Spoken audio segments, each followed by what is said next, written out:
This is Albany on the Hudson. No, wait a minute, Albany already is on the Hudson. Albany comes south. Well, welcome everyone. Want to welcome our colleagues from the Assembly and the Senate who have joined us here today. Just want to say this before we get into this issue, that I really want to offer my appreciation on behalf of the people of this city to all of my colleagues here. This year in Albany, I've experienced it from a different perspective than ever before, Mr. Speaker. The fact is that our delegation in Albany fought for us in the budget process, fought for us in the flurry of activity as the legislative session came to an end, and the record of achievement is outstanding. What was achieved in the budget process overall for the city was extraordinary, particularly the progress we made on pre-K. What was achieved in the legislative session on speed limits, on speed cameras, what was achieved earlier on homelessness prevention and on the rent cap for people with HIV and AIDS. And there's an extraordinary record of achievement, and it is the individuals standing around me who deserve the credit. Sometimes having to fight against a lot of pressure, they found a way to get a lot done for this city. So I just want to start with that appreciation for a very, very productive and impressive performance. I'm going to talk about Speaker Silver in just a moment and offer my particular appreciation to him, but let me just mention all of the members of the Assembly who are present. If I miss anyone, Mr. Speaker, please correct me. I believe my staff has gone to the effort of even semi-alphabetizing. Okay, here we go. I've got an update. So it would have been Jeff Aubrey as the first one with an A, Mike Benedetto, Jim Brennan, Steve Sibrowitz, Maritza Davila. Maritza, do you like Davila or Davila? Davila. Sometimes I get it wrong. Davila, my apology. Phil Goldfeder, Dove Heiken, Rhoda Jacobs, Joe Lenthal, Walter Mosley, Felix Ortiz, Robert Rodriguez, Michael Simonowitz, Jose Rivero. Let's see if I got Francisco Moya, I got Robert Rodriguez, Michael Dendecker, and Nili Rosick. I think I got everybody there. Tell me if I missed anyone. So much progress was made in the budget and in terms of the legislative actions were taken.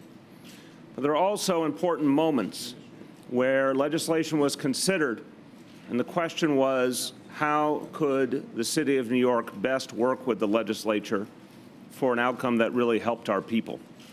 And this brings us to the issue of special education.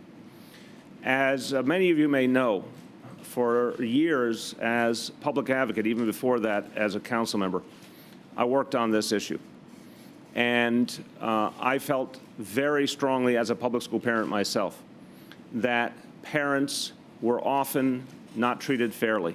I met with parents from all over the city who felt that their needs were not met, that their concerns were not answered, that they were put through a very difficult and often litigious process, and that for those who didn't have resources, the process was even worse.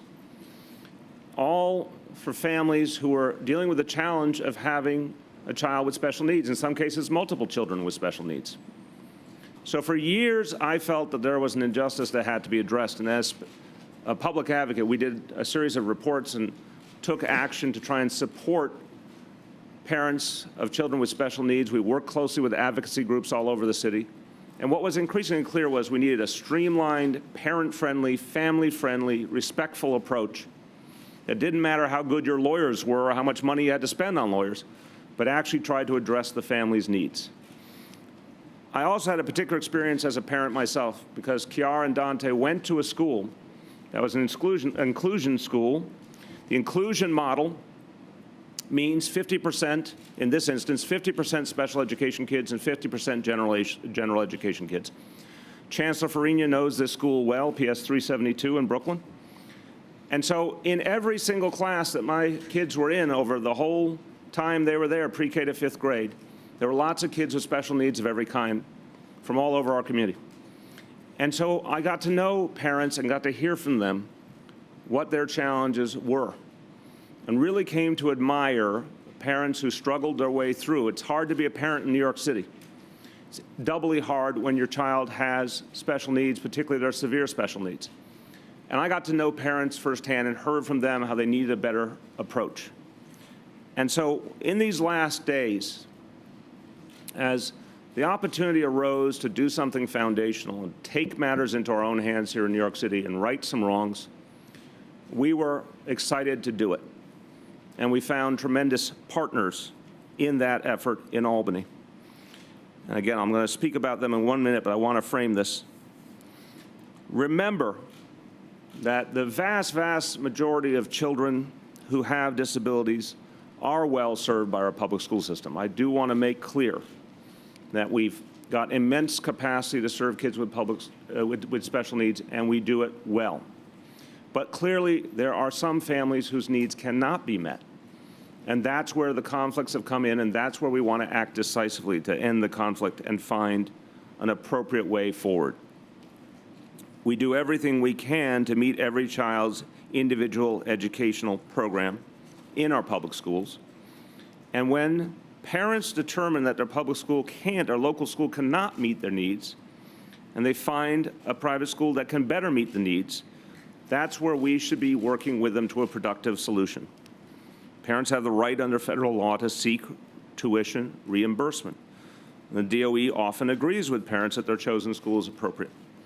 But even in some cases where the DOE and parents have agreed, the process historically of settling the cases dragged out for too long. So parents, even those with legitimate, clear claims, found themselves caught in needless bureaucratic delays and forced to pay thousands and thousands of dollars they just didn't have. When they prevailed, then parents often found themselves waiting months and months for reimbursement checks. So let's face it, the system penalized parents, struggling parents, in many, many ways, even when it was clear the parent's claim was appropriate. Well, that might have been a good litigation strategy. If all you cared about was litigation, all you cared about was the bottom line, that might have been a good litigation strategy, but it was not a humane way to run a school system. It was not fair to parents, it was not fair to families, it was not fair to the children who had the needs. So today we're turning the page. We're starting on a new approach. And I have to say at the outset that Chancellor Farina, who has a long history of addressing the needs of parents and children, of stopping some of the bureaucratic madness and finding ways to serve people better. And everyone understands her history, first as a renowned teacher, then as a renowned principal, long before she became chancellor. She has been so pivotally important to coming to a plan that can allow us all to treat parents and students better. And I want to thank Chancellor Farina for all that she does. The colleagues in Albany, you can clap for her. Our colleagues in Albany who worked with us to find a solution, a far-reaching and immediate solution. I have to say, starting with Speaker Silver. In all my conversations with Speaker Silver, first of all, I start every conversation with immense respect for what the Speaker has done for this city. And we all know the phrase, "What have you done for me lately?" Well, even if you like that way of thinking, I hearken back to April. And I know that we have full-day pre-K for every child in this city, largely because of the efforts of Speaker Silver. And that is doing a lot for us lately. So in many ways, he was one of the great heroes of the effort to bring early child education to this city in a truly universal manner, something he's been working on for almost 20 years. So I have a lot of appreciation, a lot of respect. When Speaker Silver talks to me about education, he has my full and immediate attention. And he said, we have to find a solution that will affect people starting now. There was no question about that. And I want to thank you for all the support you've given. I want to thank you for working with us creatively and productively so we could find the solution that met your standards. This whole discussion emanated from a legislative process, a good legislative process that raised the concerns of people in need and demanded action. And by the way, I always say to our colleagues in the legislature, if we can provide the answer, if we can show you the progress, give us that chance to do it. If we don't provide the progress, the legislature, of course, has every right to act. I want to thank all of my colleagues for recognizing that we meant business here in New York City and we were ready to make these changes and make them now. To the Assembly, lead sponsor of the legislation in this area, Assemblymember Helene Weinstein, I want to thank you. Had the honor of working with you for many years, and you're known for your integrity and your deep concern for families, and thank you for what you've done to bring us to this day. And then a long-standing friend and colleague, going back, we were rookies together. We literally ran for city council and became city council members the same day in neighboring districts. And Simca Felder and I, now elevated to the state senate. But as council members, we worked together constantly on the needs of children and families. It was a constant theme in what we did. Remember the sanitation trucks? Making sure the sanitation truck routes weren't at the same time as the school bus routes. We've done a lot together, and I want to thank him for everything he's done. He's been a real friend in the Senate for the city of New York in many ways and gotten a lot done. Thank you, Senator Felder. And there's a lot of people here today who have been advocates on this issue. Again, I have a rich history of talking to advocates from all over the city for years. This was often a fairly lonely struggle. Advocates for families who had children with special needs often felt they weren't being heard. It was often very hard to get an audience at City Hall or at the Tweed Building. We know that the world turns because people at the grassroots demand it, people organize, they make their voices heard.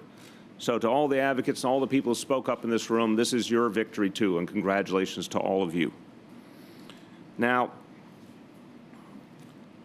the issue here is this is a very human, tangible, real issue we're talking about. This is not abstract public policy. This is not something that affects people in a small way. The issue we're talking about here is fundamental. Families who are struggling to address the needs of a child who, again, are often stressed and stretched in every way, economically and otherwise. It's time-consuming and difficult to help a child with special needs. You often feel as a parent that you don't have the answers you wish you had. You feel sometimes powerless. I want to tell you one story that really puts a point on this and explains why for so many of us it was important to act and act now. It's a story of a family that had twin boys, family living in Washington Heights. Twin boys diagnosed with severe learning disabilities. I'm not going to mention their names for privacy reasons. But just picture a family in Washington Heights and not one child, but two children, twin boys with severe disabilities. Both boys had central auditory processing disorders and anxiety disorders. One of the boys additionally had selective mutism, which led him to often not speak. Both were below grade level in reading and math. The public school they attended simply couldn't provide the help they needed. The mother, a single parent, a working mom, struggling every day, she tried everything she could to get her boys into the right program, but there simply wasn't anything available in the public system that fit. She tried everything she knew how to do. Finally, she found a private school setting that worked. She enrolled her boys despite knowing she couldn't pay the tuition for long. She did what any parent would do and tried to find a path forward. And the school provided the boys one-on-one therapy in small group setting. And very quickly, because of the help they were getting, these boys made progress. The one with the most severe disabilities is now able to write in clear paragraphs and do multiplication and division because he got the help he needed. And by definition, the mother is thrilled that she could help her children. So it would be lovely to end the story there, but it gets a little worse after that. This mother is still fighting, still tied up in red tape. Her case from September 2013 is still not resolved. She's paying out of pocket still, even though she's in the right, she's paying out of pocket still and struggling every day financially. That's not acceptable. That is not what any of us came here to allow to happen. and it sends the wrong message to parents and children. It tells them not to get help instead of to do what is the instinct of every parent and seek the help they need. And it certainly flies in the face of the progressive values that I have set for this administration. So starting this fall, when parents of children with disabilities seek tuition reimbursement, things will be different, and it will start this September. DOE will do the following things. 1, work to settle as many cases as possible within a 15-day time frame, 1-5, a 15-day time frame, and refrain from relitigating cases once they are settled. When there's no change in the DOE's recommended placement for a child, there is no reason to litigate again and again each year. If there is a change, that has to be looked at. But when there's no change, there is no reason for additional litigation. In addition, the Department of Education will expedite payments to families and will streamline paperwork. We will knock down barriers for children with developmental disabilities and ease burdens on families. That is the mandate, to make this easier and better for families to get money back in their hands.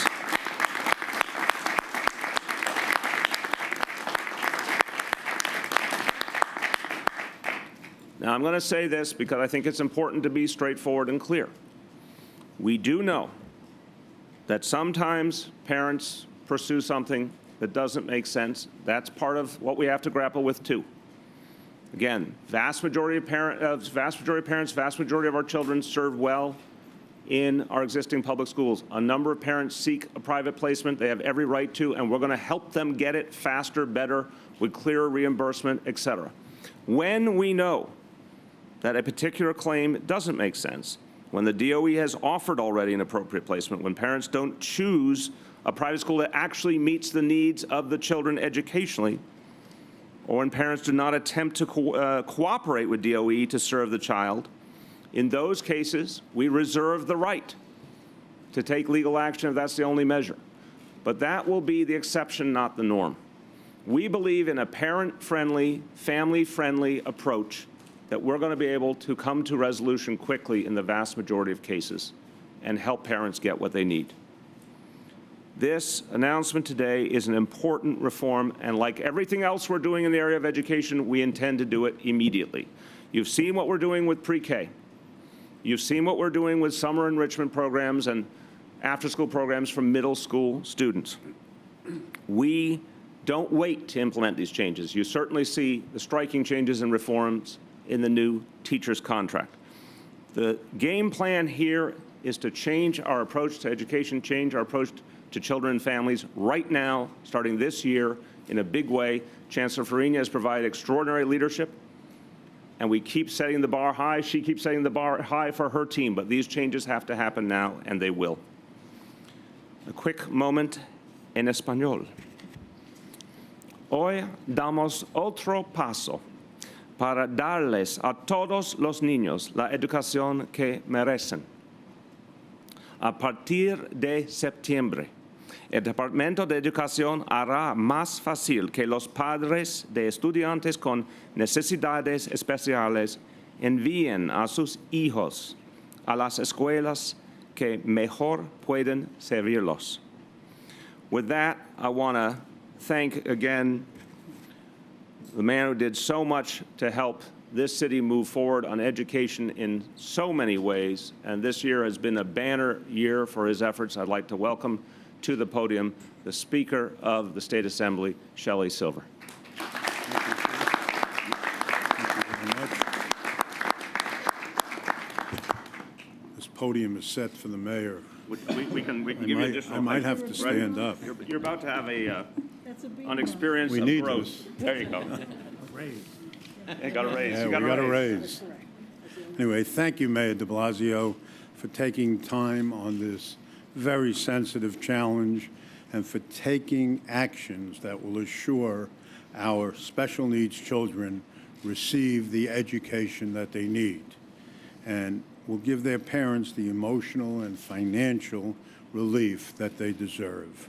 We know that you have dealt with this issue in the past as a council member, as a public advocate, and it is experience that makes you the exceptional leader that you are.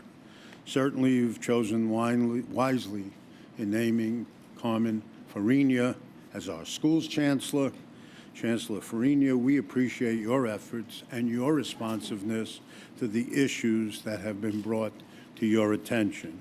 I and my colleagues in the New York State Assembly are proud and delighted to be joining you, Mr. Mayor, and you, Chancellor, in making this announcement.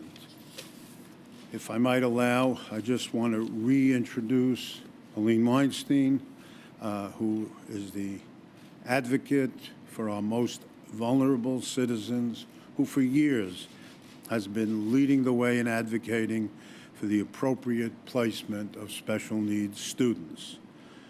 And you've seen her co-sponsors who are here, who the mayor has already introduced, and I'm not going to reintroduce them, but they've all worked with distressed parents in their districts and helped them overcome the barriers to appropriate placement of their special needs children. I also want to acknowledge, as the mayor did, the presence of Senator Simcha Felder, who has sponsored legislation on this matter in the state Senate since he became a senator and left the city of New York. As you know, the founders of our state deemed education to be so important, so valuable, they made it a constitutional requirement that each and every child receive a sound, basic education. And they built a system of public schools to carry out that obligation. Reality is that in some cases, our public school system is unable to accommodate children with special education needs, children who require consistency in their daily routines in order to learn. If a non-public school can provide for those needs, then a special needs child should be there. In such cases, the federal law requires school districts to reimburse families for the cost of individually tailored education programs, even if those programs are provided in private school settings. For too long, parents of special needs children have had to engage in protracted legal battles in order to get their children appropriately placed. What's more, once their children have been placed, these parents have had to sue the city for reimbursement of tuition, which, as you can imagine, has put a heavy financial burden on these families. Worse yet, parents have had to fight this battle year after year after year, regardless of the outcome of a particular case from the year before. What are the consequences? Children are being denied their fundamental right to a sound basic education, and families are being bankrupted. The Assembly majority passed legislation in 2012 to remedy this situation, but it didn't gain the status of becoming the law of the state of New York. We would not, however, give up that fight. And so this year, once again, we introduced the legislation, and Senator Felder introduced it in the Senate, and the advocates and I and the families came to Mayor de Blasio. We stated the case, and this afternoon you really see the outcome. Administrative actions that will bring fairness and justice to children and families. While I'm delighted, I am not surprised. Mayor de Blasio has sent a clear message since taking office that people come first.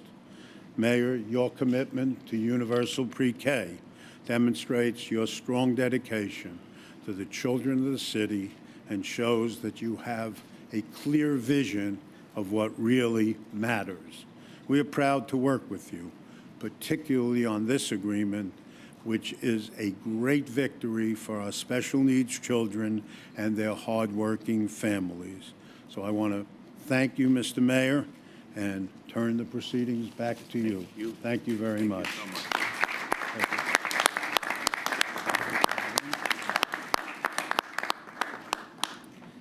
I appreciate very much the Speaker's kind evaluation of the situation, but I also know every day the changes we're making in our schools, they are difficult, they are challenging. Only a great leader could take them on and actually implement them, and we have that great leader in our chancellor. I started to realize that almost 15 years ago when I first started working with her as a humble school board member. But I can tell you that with each new opportunity to do well by our children and well by our families, Chancellor Farina takes up the cause and makes it happen, and that is something we are all blessed to experience. I'd like to welcome our school's Chancellor, Carmen Farina.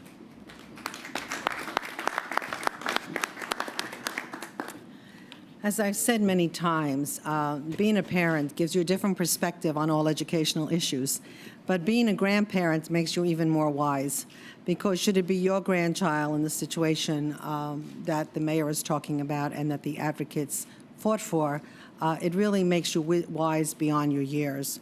So I think parents with children with disability face many challenges.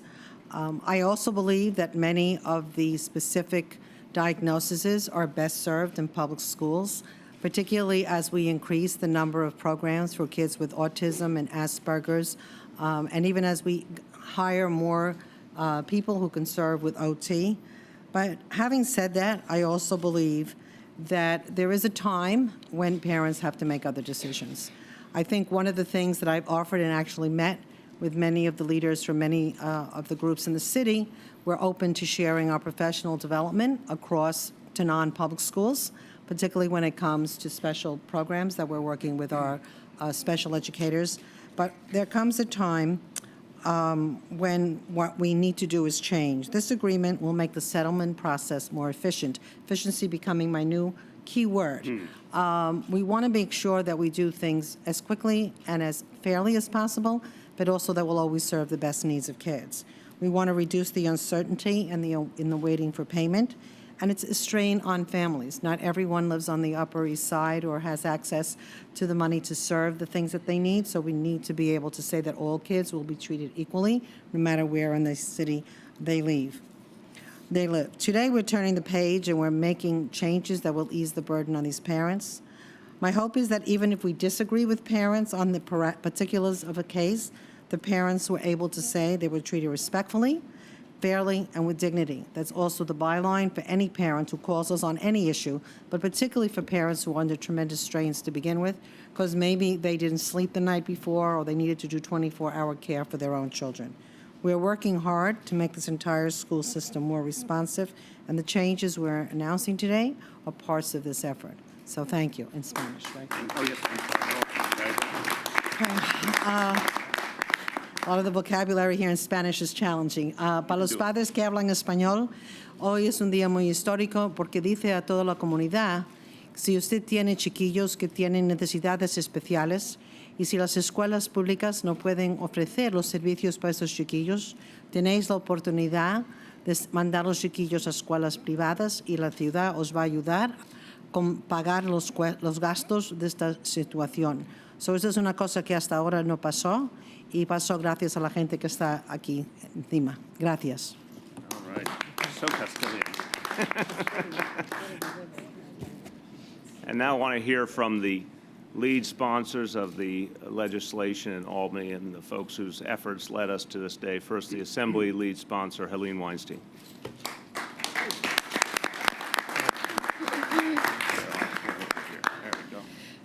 Thank you, Mayor de Blasio, Speaker Silver. This is an accomplishment long in the making. Sharing in the frustration of parents worn down after being forced to jump through hoops to ensure their child receives an appropriate education that meets their needs, I have for the past 3 years led the effort in the Assembly to craft a legislative solution to reverse misguided policies with the support of the Speaker and the colleagues that stand behind us. I have at times been shocked by the opposition. This welcome change in direction embraced by the mayor and announced today is most importantly good education policy and is in sync with the law. It will, I know, help ensure timely decisions and payments, stability for disabled children, and should save both parents and the city money by eliminating costly annual litigation. This negotiated agreement, when implemented, will result, as you've heard, in removing barriers for one of our city's most vulnerable and diverse populations. With the mayor and the chancellor's assistance, these parents, often their child's best advocate, will be able to spend their time caring for their children and not get bogged down defending their child's rights. On behalf of the families who struggle every day, the advocates and colleagues who have joined us, I would like to express my heartfelt gratitude to the mayor and the chancellor for recognizing the need for immediate reform. I look forward to working closely with you to ensure that we give children with special needs an equal opportunity to succeed, and I much prefer to be here with this announcement than with the governor signing a bill into law. This way I know that we will have real change. Thank you very much. Thank you.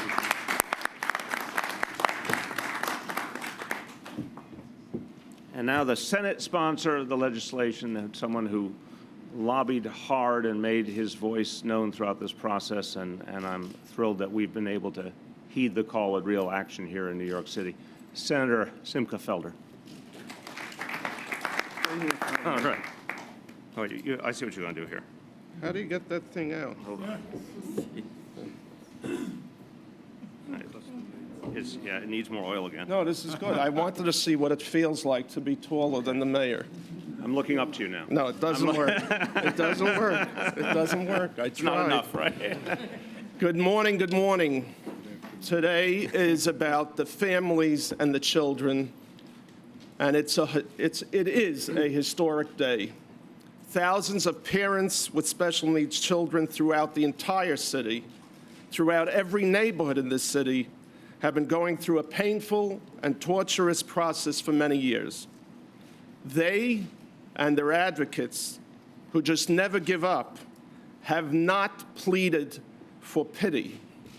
They have not pleaded for mercy, but rather for the services they deserve and that are mandated by law.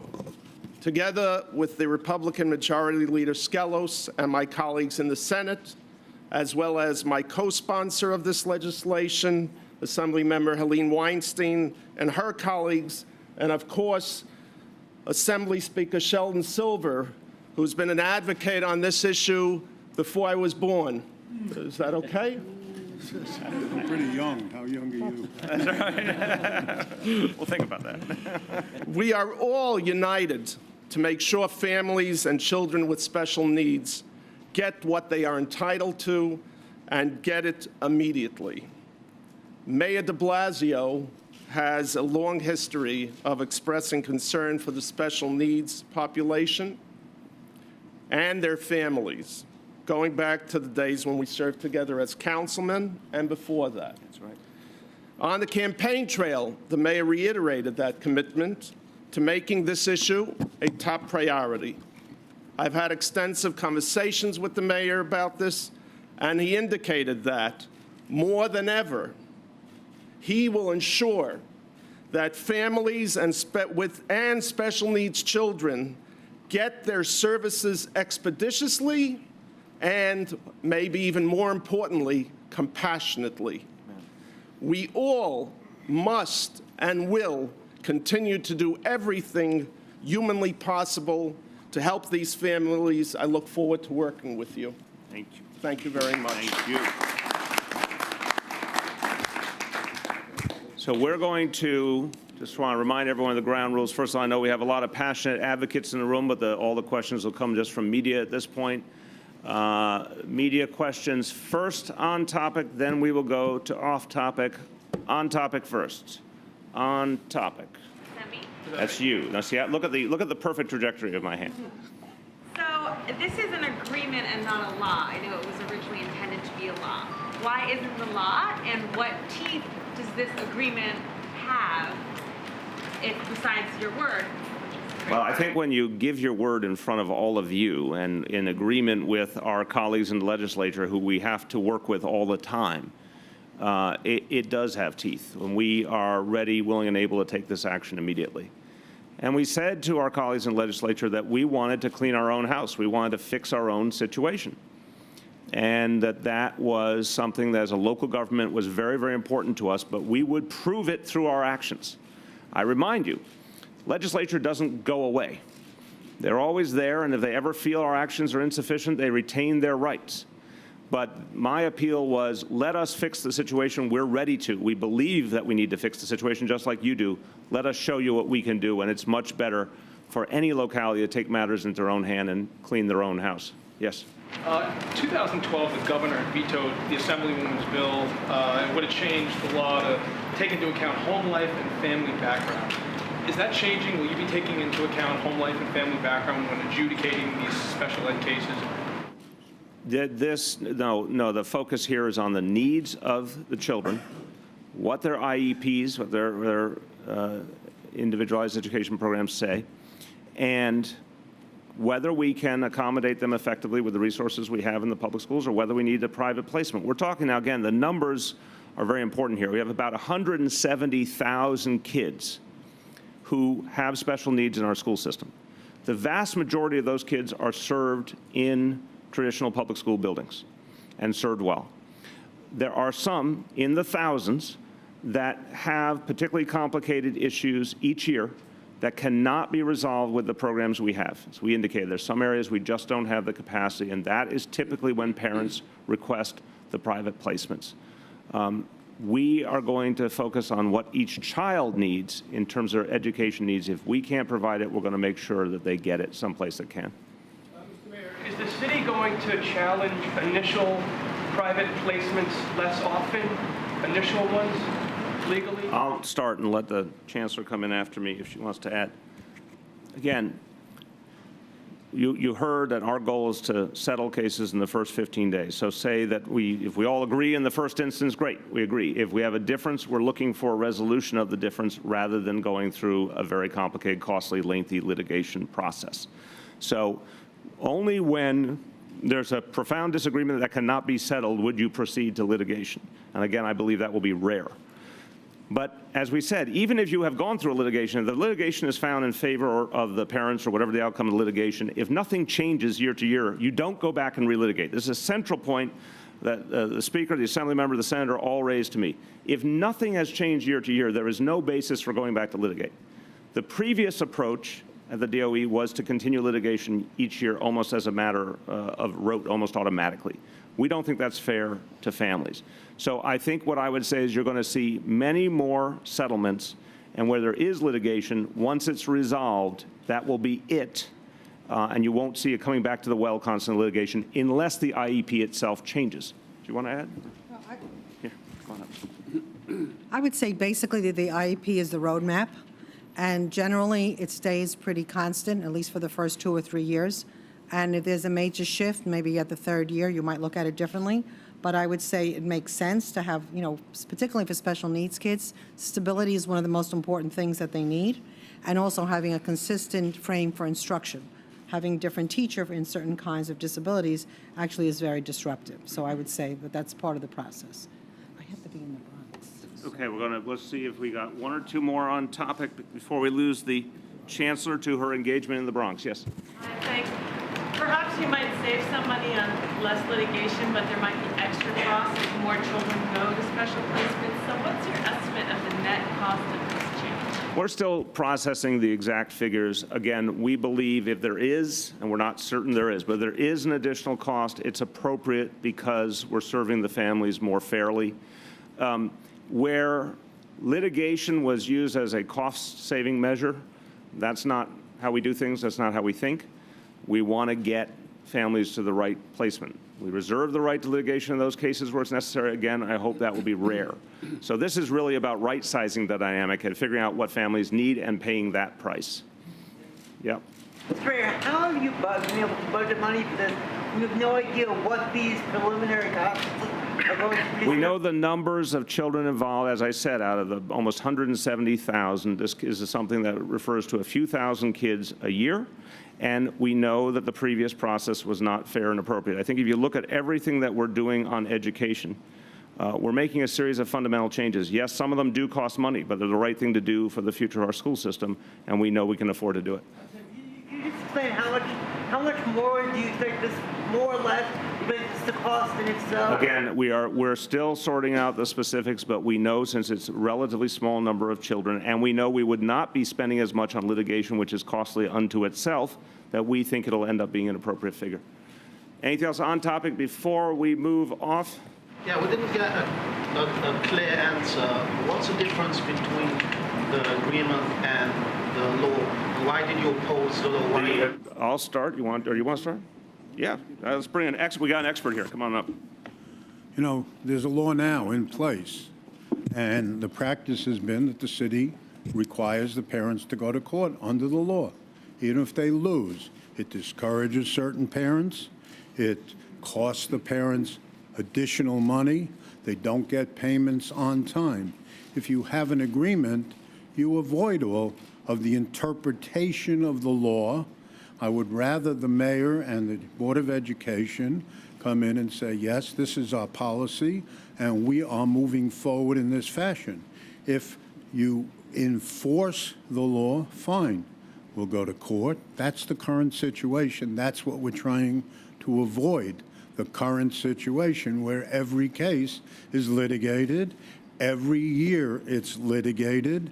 The parents, even if they recover the cost of tuition, recover it a year later, and they're required to pay an attorney's fee in order to be able to recover the tuition cost.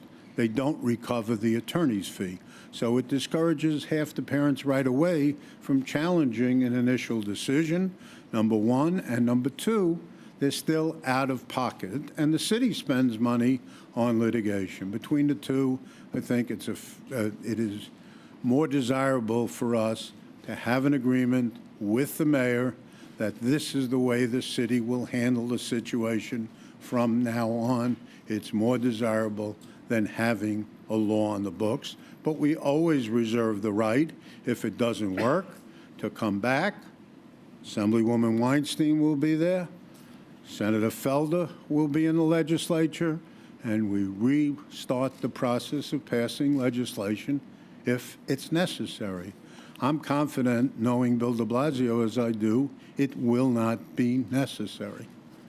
I just want to add on one point to that, and thank you to the speaker, that every day in localities around the country, you have the question of the laws from above, state level, federal level. States certainly feel it in terms of federal laws. The highest form of action is when a locality decides for itself it's going to act and act with all its heart and with all its energies.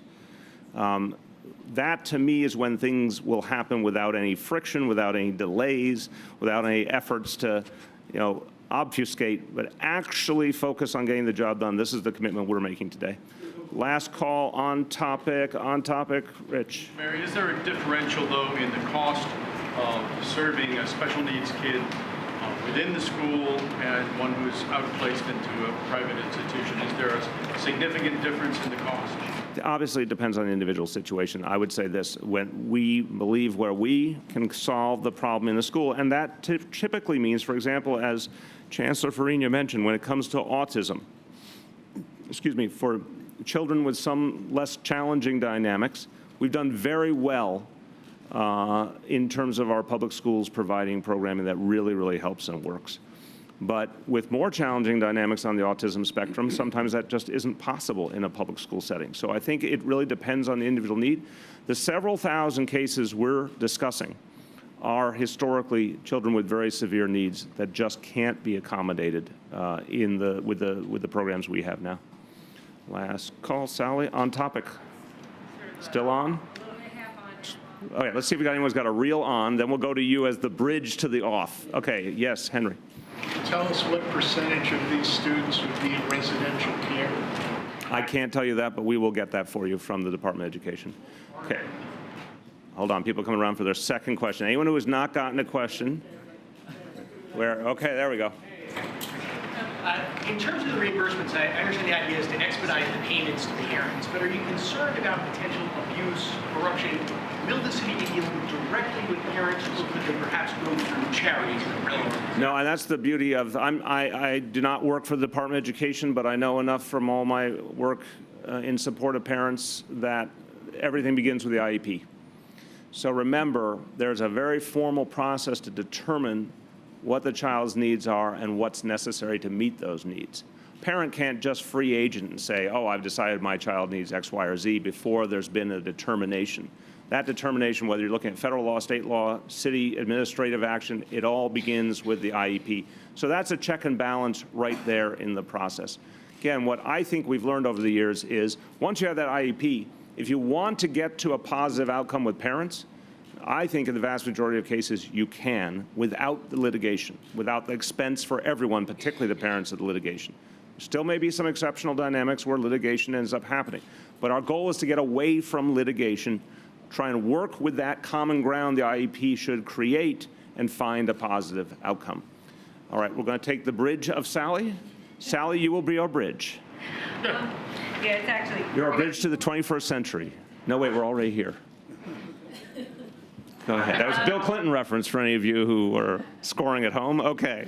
I was wondering if you have any comment on this lawsuit Campbell Brown filed regarding teacher tenure, to challenge teacher tenure laws in New York. I have very little that I agree with Campbell Brown on, so you will not be surprised that I don't smile on her approach. But that's something she's challenging on the state level.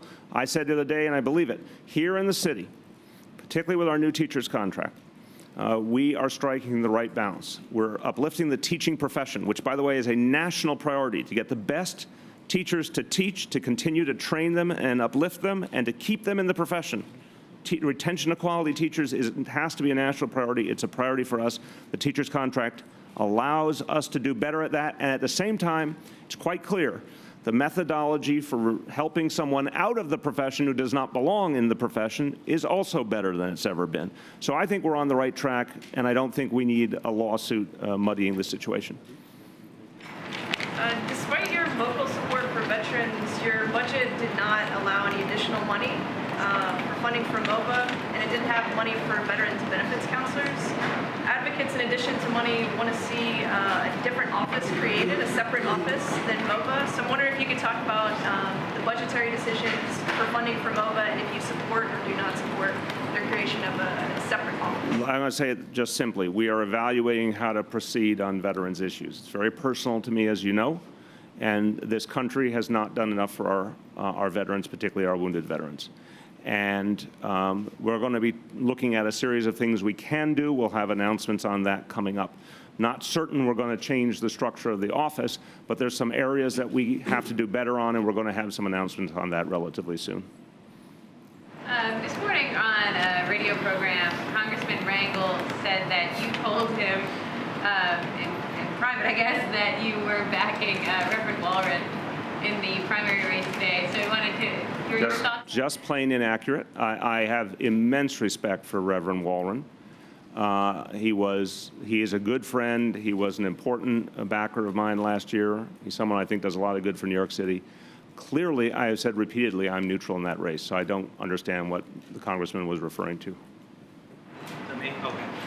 Just wondering what your reaction was to the Rank Guidelines Board vote last night, particularly given that you appointed a majority of the members. Curious if you were surprised by the vote, but also wondering if you're planning to replace any of the members moving forward. Look, let me take the first point. I stated my view that I thought it was the right time for a rent freeze because when I saw the numbers, I was convinced that over time, the Rent Guidelines Board had provided artificially high increases for landlords and had unfairly treated tenants because those increases far outstripped the actual costs that landlords were incurring, and by the way, against the backdrop of an economic crisis. When those numbers were fully evaluated by the members of the RGB, the chair of the RGB, the staff working on it, it was abundantly clear that we needed a course correction and we needed a one-time freeze. That being said, the RGB, the way it's built, members represent different constituencies, landlords and tenants, and then there's independent members and members who were named by me, members who were not named by me. It was not a surprise to me that there would be a difference of opinion, and we knew it would be a close vote either way you slice it. But I was trying to make very clear what I thought was the right way to go. We will look at the future when the time comes in terms of the RGB, but I think what's very clear to us is we want a numbers-driven decision. We did not always have that in the past. other matters besides the numbers won the day. We want these decisions to be made based on the actual numbers, the actual costs, the actual revenue for landlords, and of course, always referencing the affordability crisis that we're in. Jen. The rent member, Louder. the member who crafted the proposal that won was somebody that you appointed, and it wasn't a 0, it was a 1%. I mean, have you talked to Steve Flax today? Do you have anything to say to him? Look, again, he is a member who represents a certain constituency, the way that the RGB is structured. I didn't personally choose the structure of the RGB. It is based on having different constituencies represented. That's how it was built. He represents a particular constituency. It's not a surprise. He might have a different view from folks on that panel who represent other constituencies. I have not talked to him today. I disagree with his action. From everything I've heard of him, he's a person of integrity, but I disagree with his vote. Yeah. The Daily News released a list of the most dangerous train stations in the city, robbery, sexual assault. What's to come for the city to act on those stations? Is there going to be a response from the city, or what's going to happen? I think you already see a response. Commissioner Bratton, as everyone knows, started out in his time in New York City as the head of the Transit Bureau at that time. I talk to him constantly about the situation in the subways. He's particularly passionate about trying to improve safety and just the entire experience, the quality of life in our subways. So, and I would say the same on buses. There's been a much greater focus of having NYPD presence on both in a targeted fashion. So you see a lot of enforcement going on in the subways. Thank God the overall picture over the last few years in the subways has been pretty steadily decreasing crime, thank God. There's no question there are some problem areas we have to further address. But I can safely say Commissioner Bratton is very focused and has been putting additional resources into that. Mr. Mayor, regarding today's election and the Board of Elections, there's been some irregularities reported in Washington Heights in spots already, and I wonder, can New Yorkers trust the Board of Elections to confidently carry out an election in New York City? We got more work to do. There's no question about that. We, in the last 6 months, have had a series of discussions with the board about improving their procedures, and we've tried to provide some of the resources necessary for that, but with clear guidelines about what we have to see. We're not done yet by any stretch of the imagination. So I don't know about these reports that you indicate from today. We're certainly concerned about that, but I don't know the details. I can safely say I think you're going to see in this election, and even more so in the next few coming up in September and November, some real tangible improvements at the Board of Elections. Thank you, everyone.